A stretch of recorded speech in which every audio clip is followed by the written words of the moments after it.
hilabetekin ebazan. Nire amak aldu zeuen, bere ama, bere aizta zarrena, eta iloba zarrena bebai. 3 ziren etxetik. Nien az gogoratzen bakarrik etxean ikusin eban sufrimiento gero ordi. Ja, hasi nintzenean azten orduen. Nire amak eukibuen sufrimiento, 3 hilako zan. Lehen guzinek bai, gelde zeuen, ama eta aizta zarrena. Errefugioan bota zeuen, da nire lehen guzinek esan duzutena, bizidana bere egon zan horre refugioan.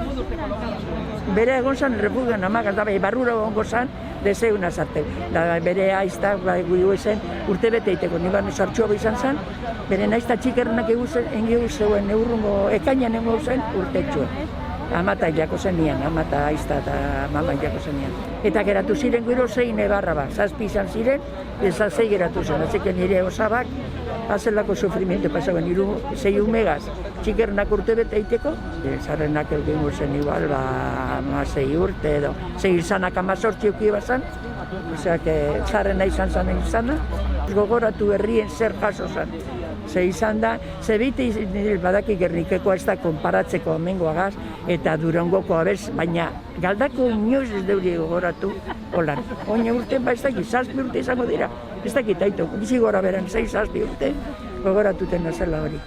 Ramona Astigarraga, Encarnación Basarrate, Adelaida Echevarría, Sergia Echevarría, María Mercedes Izaguirre, Moisés Hugo, María Begoña Moreno, Tomás Lecue, María Lourdes Moreno, María Pilar Salaverría, Tomás Sierra, Isabel Francisca Tutor, Ascensión Ugalde, Sabino Uranga, María Manuela Zamacona, José Goyarrola.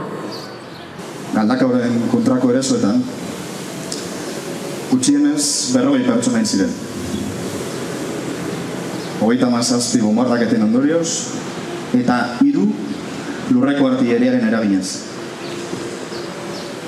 Guztira, hildakoen artean, 32 galdakostar zeuden. Maiatzaren 19ko bombardaketan, zehazki, 16 hildako egon ziren, eta hurrengo bombardaketetan beste 13. Herritik kanpo eman ziren beste bombardaketetan, 9 galdakostar gehiago hil zituzten. Babeslekuan salbatu zen aita. Bere neba babesleku ondoan hil zuen bomba batek. 11 urte zituen.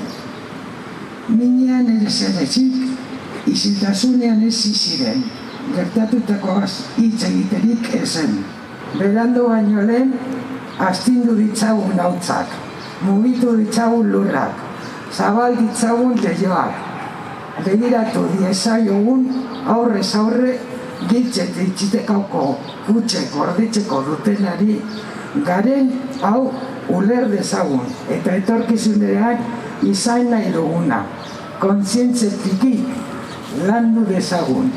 Ikertu dezagun, landu dezagun, izan gaitezen.